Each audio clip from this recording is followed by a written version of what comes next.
착륙 직전 200m 상공에서 비행기의 비상문이 열리는 아찔한 사고가 있었습니다. 착륙하기까지 8분 동안 승객들은 공포의 시간을 보냈는데요. 어떻게 이런 사고가 난 건지 김성수 변호사와 함께 짚어보겠습니다. 어서 오세요. 안녕하십니까? 안녕하세요. 네. 어제 낮에 있었던 사고고요. 일단 개요를 좀 간단히 정리를 좀 해주시겠습니까? 예, 일단 어제 있었던 일입니다. 어제 이제 오전 11시 49분에 제주공항에서 출발을 해서 대구공항으로 이렇게 이동을 하는 비행기였는데요. 이 비행기가 착륙하려면 이제 이렇게 하강하게 되지 않습니까? 네. 하강을 하는 과정에서 한 250m 상공 정도에서 문이 열리기 시작한 겁니다. 문이 열리기 시작했고 그 탈출구 쪽이 네. 그리고 이제 착륙을 한 다음에는 아예 완전히 개방이 됐어요. 그렇다 보니까는 이게 조금만 열린다고 하더라도 기압차가 크기 때문에 굉장히 강한 바람이 들어올 수가 있거든요. 예. 그래서 그 강한 바람 때문에 조금 많은 좀 이렇게 사고가 있었다 이렇게 좀 말씀드릴 수 있는 그런 사안이었습니다. 네. SNS에 올라온 승객들의 당시 현장 영상을 보면 굉장히 강한 바람이 들어오고 있었던 것 같아요. 이 당시에 문이 좀 활짝 열려 있었던 건가요? 예, 이게 250m 상공에서는 이렇게 기압차가 조금 있다 보니까는 완전히 개방되지는 않았던 것으로 보여요. 10cm 정도 열려 있었다고 하는데 그 10cm 사이로도 굉장히 강하게 바람이 불다 보니까 결국에는 좀 승객들에게 조금 많은 피해가 갈 수 있는 이 정도의 바람이 좀 있었고 그리고 이제 착륙한 다음에는 이제 기압차가 없지 않습니까? 예. 그렇다 보니까 그때 이제 완전히 개방이 됐다고 해요. 그래서 네. 개방이 되면서 더 이제 좀 많은 바람이 착륙 당시에도 이제 굉장히 좀 빠른 속도로 지나가게 되니까 그때도 바람이 좀 많이 들어왔고 그리고 여러 가지 피해가 있었다 이렇게 말씀드릴 수 있을 것 같습니다. 시청자 여러분들 이해를 돕기 위해서 우리가 보통 비행기를 탈 때 앞쪽으로 타지 않습니까? 근데 그 문이 열린 게 아니라 중간에 있는 비상문이 열린 거죠. 비상문이 그렇죠. 여러 개가 있는데 그 중에 하나가 열렸던 겁니다. 이게 그러니까 하늘 200m 하늘에 있는데 문이 열린다는 게 좀 상상하기 어렵습니다. 영화에서나 볼 법한 일인데 어떻게 이런 일이 있었던 겁니까? 문이 열립니까? 거기서? 예, 이게 지금 말씀 주신 것처럼 비상구지 않습니까? 네. 비상구 같은 경우에는 이제 만약에라도 비행기에 사고가 발생해서 뭐 바다에 뜨거나 이렇게 되면은 문을 이제 열 수가 있게 돼 있어요. 중간에서 문을 열고 탈출할 수가 있게 돼 있고 그때 이제 비상구 같은 경우 그래서 좌석을 조금 이거를 승무원분들 도와줄 수 있는 힘이 있는 남성이나 이런 분들을 배정을 하게 됩니다. 네. 그래서 열 수 있게 돼 있는데 이게 문제는 비상시에 쉽게 열 수가 있어야 되기 때문에 이게 별도의 안전장치가 없다고 보이는 거죠. 그렇다 보니까는 근데 이게 상공에서는 워낙 기압차가 크니까 열려고 해도 열리지가 않아요.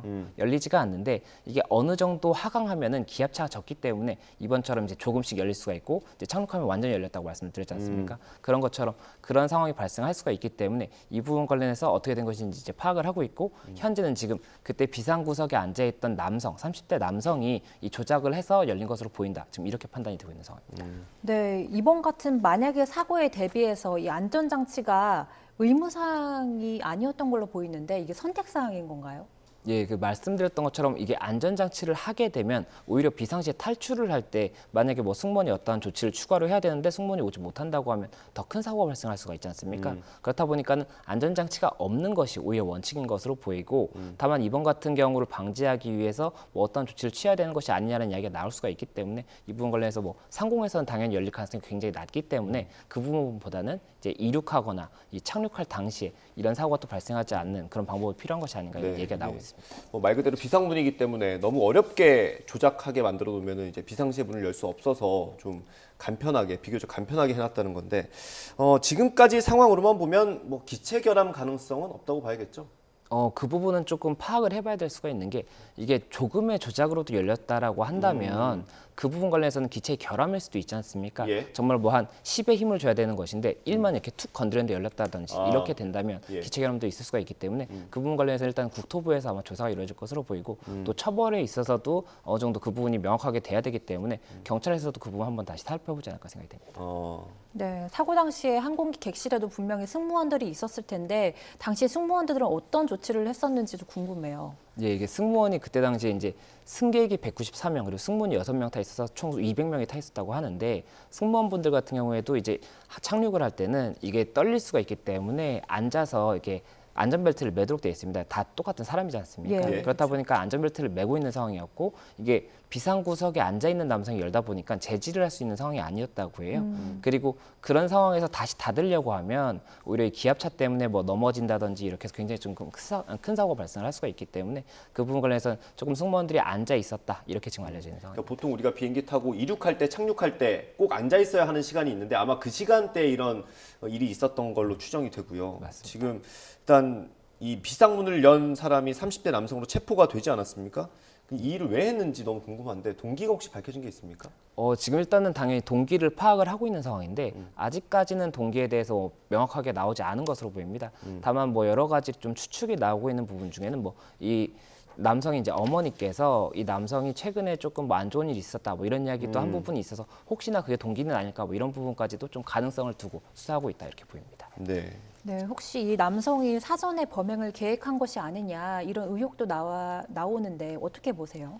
예, 이게 지금 현재 사실관계를 보면 이 남성이 처음부터 비상구석을 요구한 게 아니라 오히려 그 비행기가 꽉 차 있는 상태였는데 자리가 나서 앉게 됐는데 공교롭게 이게 비상구 옆자리였다 이렇게 지금 알려져 있습니다. 네. 그렇다 보면은 만약에 내가 이런 고의를 가지고 했다라고 한다면 어떻게든 비상구석 옆으로 앉으려고 했을 텐데 그런 게 아니라 굉장히 좀 우연히 앉게 됐지 않습니까? 네. 그래서 아무래도 수사기관에서는 이 부분 관련해서 이 남성이 처음부터 비행기를 탈 때부터 비상구를 열려는 고의가 있었다 이렇게 보기엔 좀 어렵지 않나 이렇게 판단할 것 같습니다. 일단 우발적으로 보는 게 뭐 지배적인 것 같긴 한데 한 가지 의심이 드는 건 이게 보통 1000피트 이상에서는 문을 열려고 해도 안 열린다고 하더라고요. 그 높이 있으면. 근데 지금 어쨌든 고도가 낮아진 다음에 이 사람이 문을 열려는 걸 시도한 거 아닙니까? 예. 그럼 그런 지식이 있었던 걸까요? 지식이 있었다고 보기에는 이게 관계자들이 아니면 저도 이번에 안 사실이고 쉽게 알 수 있는 상황이 아니지 않습니까? 그렇다 보니까 그냥 우연히 당겼는데 이게 높은 데서부터 당겼을 수도 있겠죠. 아니면 근데 당겼는데 어느 순간에 열리게 된 걸 수도 있고 아니면 정말 그냥 어느 정도 내려왔기 때문에 큰 의미 없이 당겨봤을 수도 있겠죠. 그래서 그런 부분에 대해서는 아무래도 수사가 좀 이루어져야 되지 않나 싶습니다.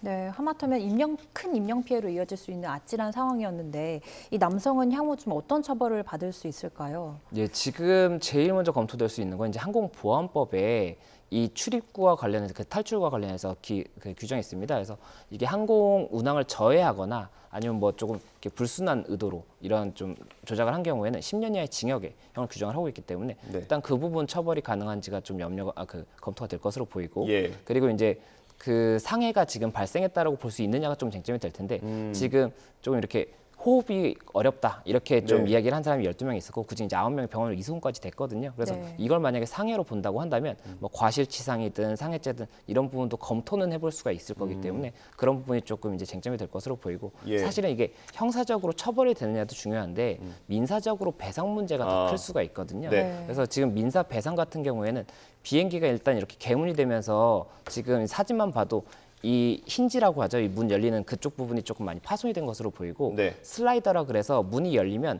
탈출할 수 있도록 이렇게 미끄럼틀 같은 게 나오게 돼 있는데 네. 거기도 살짝 열려 있더라고요. 근데 이게 아마 한번 사용을 하면 재사용할 수 있는지도 봐야 되는 것이고 재사용을 못 하게 된다면 그 부분 비용이 또 발생을 할 겁니다.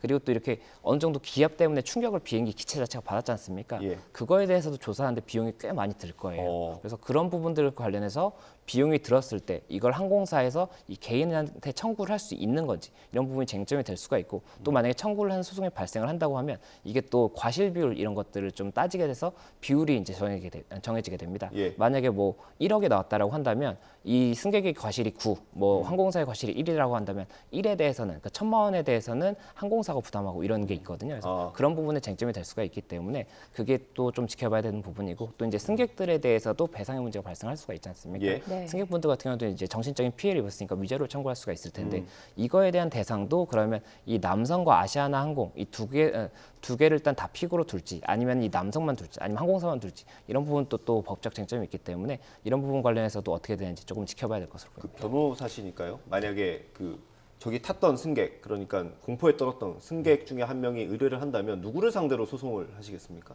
저희 같은 경우에는 당연히 두 사람 다 피고로 해서 그 항공사와 그리고 개인을 다 피고로 해서 소송을 할 것이고 그 과정에서 이제 과실 비율이 정해지게 될 것입니다. 그러니까 저희는 이제 만약에 승객 쪽의 입장이라고 한다면 최대한 다 이제 피해를 보상받는 게 중요하지 않습니까? 네. 그렇기 때문에 피고를 둘 다 놓을 것으로 보이고 다만 이제 이 위자료 자체가 우리나라가 그 위자료 정신적 피해에 대한 위자료가 굉장히 좀 금액이 적은 편이거든요. 그렇다 보니까는 이렇게 내가 어느 정도 좀 위험할 수 있는 상황이었다. 에 대해서 어느 정도 금액의 위자료가 인정될지가 쟁점이 될 것인데 그 부분 관련해서 이게 한 분이 한다라고 한다면 변호사 비용보다도 적게 나올 수도 있지 않습니까? 그러면 차라리 좀 많이 해서 하신다 그러면은 그래도 조금 이분들한테 변호사 비용이 그럼 조금씩 이렇게 분담이 나눠 가져게 되니까 좀 나을 수가 있는데 그렇지 않다고 한다면 저는 소송을 권하지는 않을 것 같습니다. 아, 집단으로 소송하는 게 더 예, 효과적일 수도 집단으로는 있다. 해야 될 것 같습니다. 네. 올해 초에도 러시아에서 여객기가 비행 중에 뒷문이 열려서 화물이 떨어지는 그런 사고도 있었거든요. 국내에는 아직 이런 사례가 없었는데 외국에서는 승객이 비상문을 여는 경우에 처벌 수위가 어떻습니까? 예, 이게 제가 외국 사례도 좀 찾아봤는데 이제 중국이랑 미국 쪽 관련 기사가 많이 나오더라고요. 그리고 그때 당시에도 이제 보통은 다 이륙이나 착륙 당시 그때 이제 열고 뭐 나가거나 이런 게 있었는데 그게 뭐 중국 같은 경우에는 일정 기간에 구금을 하고 벌금을 이렇게 물리는 경우가 많았고 미국 같은 경우에는 그보다 조금 더 강하게 처벌이 되는 것 같은데 주마다 법이 다르다 보니까는 처벌이 또 각각 좀 다른 것 같습니다. 네. 그리고 미국에서 이제 운행 중인 이 비행기의 문을 열려고 시도했던 남성도 한 번 있었는데 네. 그 남성의 경우에 좀 강하게 처벌이 된 것으로 보이는데 이 관련 기사에서는 명확하게 나오지가 않아서 예. 그 부분은 조금 말씀드리기 어려울 것 같습니다. 이게 그 항공보안법에 따라 아마 처벌을 받을 가능성이 높아 보이는데 이게 비교적 좀 중한 처벌을 받지 않습니까? 구속 수사는 면하기 어려울까요? 어떻습니까? 이게 10년 이하의 징역이라는 것이 이 최대치가 10년이기 때문에 그보다는 조금 경하게 나올 가능성이 높습니다. 그리고 이게 구속 수사를 받는다는 것은 증거인멸의 우려나 도주의 우려가 있는 경우인데 이 남성의 경우에 지금 어떤 상황인지 파악이 안 되고 있거든요. 그렇다 보니까는 수사기관에서 구속 수사를 할지는 아직까지는 방침을 정하지 못했을 것 같다. 이렇게 말씀드릴 수 있을 것 같습니다. 예. 네. 다음 주제로 한번 넘어가 보겠습니다. 상습 마약 투약 혐의를 받는 연예인 유아인 씨가 구속은 일단 면했는데요. 법원이 유 씨에 대한 구속영장 기각한 그 주요 사유가 무엇이었나요? 예, 이 유아인 씨가 구속되느냐에 대해서 조금 관심이 많이 갔었는데 결국은 법원에서는 일단 이 사실관계에 대해서 증거인멸의 우려가 있느냐 그리고 도주의 우려가 있느냐 이 두 부분을 보게 된 것인데 증거인멸 같은 경우에는 사실관계에 대해서 증거가 이미 상당수 나와 있고 또 그리고 유아인 씨가 이 기본적인 사실관계는 인정을 하고 있다라는 취지 그렇기 때문에 증거인멸의 우려가 없다라고 조금 봤던 것으로 보이고 또 이 도주의 우려 같은 경우에는 이 유아인 씨가 아무래도 굉장히 좀 공인이기 때문에 도주가 쉽지도 않을 것이고 뭐 이런 부분들이 조금 참작이 된 것으로 보입니다. 그래서 네. 도주의 우려도 없다 이렇게 두 가지를 다 보기 때문에 일단은 구속영장이 기각이 됐다 이렇게 네. 말씀드릴 수 있을 것 같습니다. 일단 유한 씨가 혐의가 5가지 마약을 했다는 거 아니겠습니까? 그 중에 이제 대만은 인정을 하는 거고 예. 3개는 이제 의료의 목적으로 사용을 했다는 거고 코카인은 부인하는 건데 코카인 같은 경우도 모발에서 나오지 않습니까? 이걸 부인하는 어떤 명분이나 이유가 있습니까? 일단은 조금 설명을 드리면 이 대마 같은 경우는 말씀 주신 것처럼 인정을 한 것이 맞고 이제 프로포폴이랑 케타민이 있습니다. 이건 이제 마취제 성분이거든요. 그렇다 보니까 이거는 이제 의료 목적이었다라고 하는 것이고 졸피뎀이 있습니다. 졸피뎀은 이제 수면제로 많이 쓰이는 건데 네. 이걸 과다 투약했다라는 정황이 있는 것인데 이 부분 관련해서는 아직까지 좀 쟁점이 있는 것 같아요. 네. 그리고 말씀 주셨던 코카인 같은 경우에는 모발 검사에서 나왔다라고 지금 알려져 있는데 네. 굉장히 좀 소량이 나왔다는 것으로 알려져 있고 또 이 코카인 같은 경우 판례가 어떤 것이 있느냐면 이 범행 장소라든지 일시를 특정하지 못한 경우에는 무죄가 선고되는 사례가 있습니다. 그렇다 보니까는 일단 수사기관에서는 그 부분 특정을 해야 된다는 좀 압박감이 있는 것으로 보이고 유한 씨 같은 경우에는 이 부분 관련해서는 나도 지금 모르겠다. 만약에 이렇게 답변을 했다라고 한다면 법원 입장에서도 지금 유한 씨에 대한 방어권도 일정 부분은 좀 보장을 해줘야 되는 부분이 있거든요. 그렇다 보니까 이번 영장 기각에서도 이 코카인에 대해서는 조금은 다툼의 여지가 있는 것으로 보인다. 이렇게 또 판시가 되면서 이 부분 아무래도 좀 앞으로도 쟁점이 될 것 같다. 이렇게 말씀드릴 수 있을 것 같습니다. 네, 유아인 씨가 기존의 수사 과정에서는 혐의를 부인해 왔는데 영장 실질 심사 과정에서는 혐의를 인정하면서 번복을 했거든요. 이런 게 영장 기각되는데 좀 유효했다고 보시나요? 예, 지금 알려진 기사에 따르면은 사실관계를 조금 번복을 했다라고 알려져 있는데 제가 생각했을 때는 만약에 번복을 했다라고 한다면 어느 정도까지 했는지는 조금 지켜봐야 될 것인 게 일단 대마 부분은 처음부터 인정을 했던 것으로 알려져 네. 있는 네. 부분이고 프로포폴이나 이런 부분도 투약 사실에 대해서는 인정을 하는 걸 겁니다.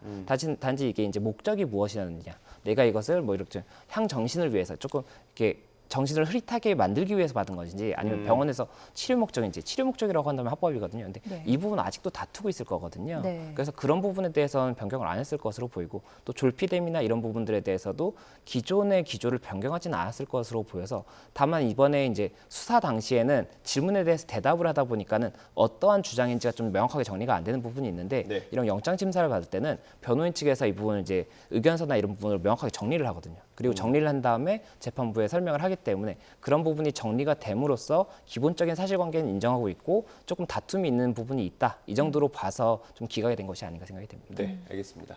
마지막 주제 짧게 다뤄보겠습니다.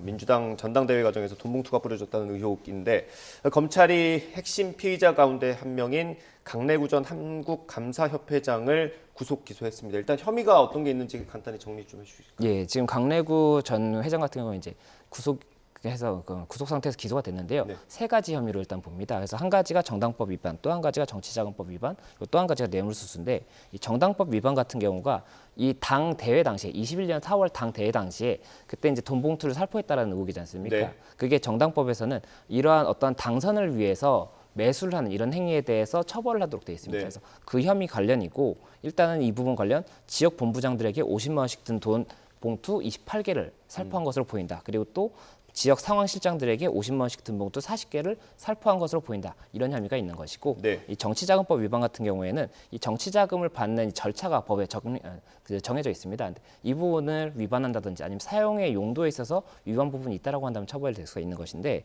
지금 지역 본부장 제공을 위해서 1,000만 원 정도를 이성만 의원한테서 받은 부분 그리고 예. 또 현역 의원에게 제공을 하겠다 이렇게 해서 5천만 원을 사업가 김모 씨에게 받은 부분 이런 혐의가 있다라고 지금 일단 검찰에서 보고 기소를 했던 부분이고요. 그리고 마지막으로 이 뇌물수수 같은 경우에는 이 강래구 전 회장 같은 경우에 그 수자력 공사에 그 임원으로 있을 당시에 이 설비 납품과 관련해서 이 네. 청탁을 받고 수수를 한 것이 아니냐 이런 또 혐의를 받고 있기 때문에 이 세 가지 혐의로 일단은 혐의가 그 기소가 됐고 추가적으로 이제 검찰에서 뭐 추가적인 범죄 혐의에 대해서 기소할 여지가 있다 이렇게 보이는 상황입니다. 예. 그러면 일단 쉽게 설명을 하면 돈을 받은 것, 사업가로부터 돈을 받은 것은 정치자금법 위반이 되는 거고 돈을 뿌린 건 정당법 위반이 되는 겁니다. 여기서 윤관석 의원의 역할은 검찰은 뭐로 보고 있습니까? 일단 윤관석 의원에 대해서는 그 국회의원에게 대해서도 이제 300만 원씩 해서 돈 봉투 살포했다고 지금 보고 있거든요. 그래서 예. 그 부분 관련해서 윤관석 의원이 지시하거나 아니면 권유한 것이 아니냐, 결국에 관여한 것이 아니냐 이렇게 혐의를 보고 있는 상황인데 이 부분 관련해서는 아직까지는 그 받은 20명의 의원들에 대해서도 조금 수사가 이루어져야 되는 부분이기 때문에 좀 구체적으로 명시는 안 된 것으로 보입니다. 네. 그리고 이제 탈당한 윤관석, 이성만 이 두 의원에 대한 체포 동의안이 어제 접수가 됐습니다. 표결에 따라서 이제 정해지게 될 텐데 표결 전망은 어떻게 보시나요?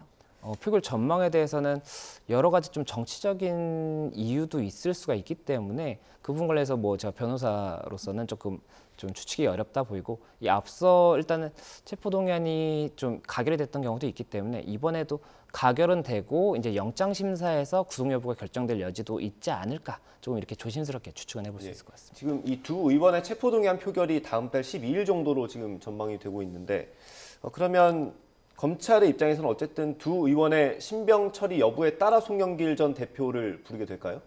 그 부분과 관계없이 아마 송영길 전 대표는 이 사실관계를 명확히 하기 위해서라도 지금 다른 피의자들이 있지 않습니까? 예. 다른 피의자들에 대한 범죄 사실을 명확히 하기 위해서라도 어쨌든 한 번은 참고인으로라도 조사를 해야 되는 부분이 있습니다. 그렇기 때문에 조사는 반드시 이루어질 것으로 보이고 다만 그때 당시에 이제 뭐 범죄 혐의의 피의자로 볼지 아니면 참고인으로 볼지 그 부분이 조금 쟁점이 되지 않을까 생각이 됩니다. 네. 알겠습니다. 사건 사고 내용 저희가 종합해서 변호사와 함께 얘기 나눠봤습니다. 오늘 말씀 여기까지 듣겠습니다. 김성수 변호사였습니다. 감사합니다. 고맙습니다.